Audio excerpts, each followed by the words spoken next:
Bonjour à tous, c'est Lord Rob et aujourd'hui on se retrouve pour le premier épisode de Focus. Au-delà du fait qu'il soit beau, talentueux et qu'il a sorti un sac de la taille d'un paquet de mouchoirs, on veut savoir qui est réellement Jacques Mus. Jacques Mus est né le mardi 16 janvier 1990, il est donc âgé de 29 ans et il est Capricorne. Grâce aux perceptions de la Lune dans votre secteur 12, vous saurez vous mettre en avant et agir avec souplesse. Jacques Mus revient avec une pièce maîtresse chaque année, donc ça a d'abord été le cas pour le chapeau parasol, aussi appelé chapeau bomba, qu'on a pu voir sur les plus grosses célébrités. Et cette année, il revient avec le Chiquito Bag, donc le bag de la taille d'un paquet de mouchoirs qui fait fureur, vraiment, tout le monde le veut. Bon, on va pas se mentir, il y a que le sac qui est petit. Mais bon, ça fait accessoire, c'est nouveau, c'est du Jacques Mus et ça plaît. Mais comme je l'ai dit, Jacques Mus n'a que 29 ans, alors nous aussi, on veut savoir comment il a réussi aussi vite et aussi bien. Et c'est ça que vous allez voir dans cette vidéo. Il vient de Malmort, dans le sud de la France, où ses parents sont agriculteurs et donc commerçants. C'est là où il dit qu'il a appris à savoir vendre, à vouloir vendre des choses et aussi à intégrer le fait que pour pouvoir avancer dans la vie, il devait d'abord vendre les choses qu'il avait pour ensuite pouvoir les investir et faire de plus grandes choses. Moi, le samedi, j'étais sur les marchés, la plupart du temps, avec mes grands-parents, à les aider et j'ai toujours eu ça.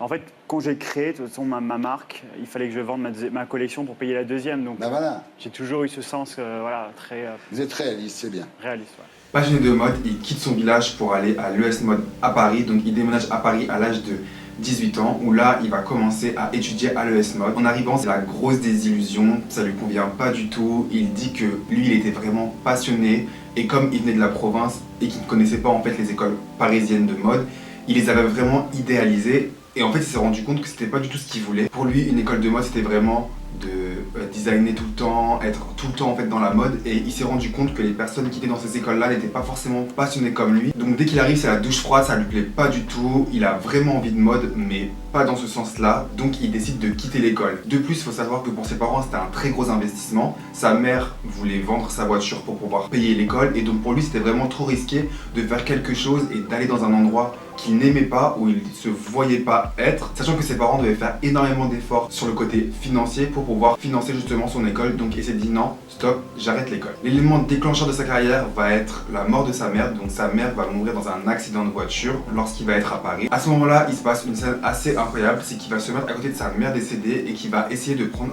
toute l'énergie de sa mère, comme s'il voulait que sa mère continue à vivre dans son corps, et aussi que lui ait assez de force pour pouvoir surmonter et avoir assez de courage pour pouvoir entreprendre tout ce qu'il a envie d'entreprendre. Quand il va remonter à Paris, il va être vraiment plein de rage, plein de force. Il va se mettre à fond dans ses rêves et là, il va se dire j'ai envie de devenir designer, j'ai envie de créer ma marque. Et c'est là qu'il va créer Jacques Mus en hommage au nom de jeune fille de sa mère, qui était Jacques Mus. Il lance donc sa première collection. C'est assez marrant parce que lui ne sait pas coudre. Donc ce qu'il va faire, c'est qu'il va trouver une couturière qui fait des retouches sur les rideaux à Paris et il va lui demander combien tu me prends pour me faire une robe, combien tu me prends pour me faire un t-shirt. Il arrive à négocier les prix et donc cette personne va lui faire ses robes pour sa première collection. Pour vendre sa première collection, il va la mettre sur sa page Facebook. Ça a un très très grand succès. Il se fait directement repérer par des gens de la mode, par des spécialistes de la mode. On sent vraiment qu'il a quelque chose. Il faut savoir que lui, il essaie vraiment de casser un peu les codes dans le sens où il veut une mode plus simple. Il dit qu'il veut une mode naïve,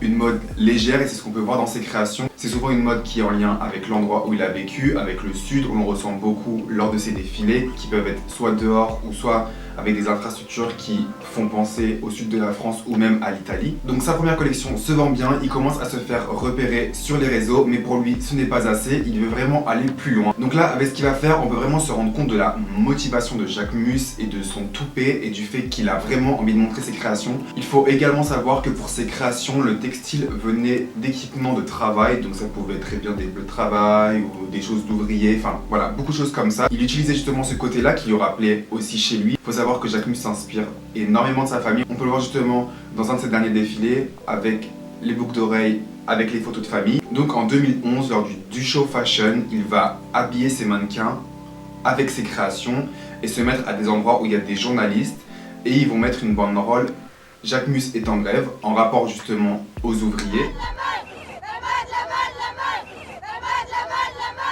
Les filles, tenez-vous prêtes. Emmanuel Alt, rédac chef Vogue France.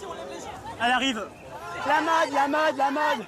La mode, la mode, la mode. La mode, la mode, la mode. C'est toi, Jacques Mus. C'est moi, Jacques Mus. C'est le jeune créateur et il est venu avec ses copines qui portent ses modèles. Oui, ce mois-ci, je suis dans le Vogue Italie, sélectionné les Vogue d'Italie. Je suis très content. Voilà, là, je montre mes filles. Je veux juste montrer une vision de la mode autrement. C'est des ouvrières, bizarres en mode, mais pourtant ça marche. Voilà, je suis content d'avoir attiré votre attention. Mais on va pas vous oublier. Non, mais Emmanuel, on serre la main devant les caméras. Ouais, plaisir. Bravo. Merci. Et c'est là qu'il va vraiment se faire repérer par les médias et grâce à ça, il va se faire inviter à la Fashion Week en 2012 donc pour présenter sa collection. Il a seulement 22 ans à ce moment-là, donc c'est super jeune et d'ailleurs c'est le plus jeune créateur participant à la Fashion Week cette année. Ensuite en 2014, il va réaliser une collaboration avec La Redoute et en 2015, il va gagner le prix spécial LVMH. Se consacrant beaucoup à la femme, il commence maintenant à créer pour l'homme et présente en 2018 sa collection Homme dans un défilé qu'il va faire à Marseille. Il faut savoir que comme je vous ai dit précédemment, Jacques Mus va souvent faire des défilés dehors, souvent dans le sud. Je ne sais pas si vous avez vu, mais par exemple le défilé Coup de soleil qui s'est fait dans un champ de lavande. Avec des coupes simples et des couleurs douces, Jacques Mus fait souffler un vent de liberté dans le monde de la mode et adoucit les pensées. Jacques Mus fait chavirer les têtes de ces dames et des hommes, ainsi que les passionnés, et ça, pour notre plus grand plaisir.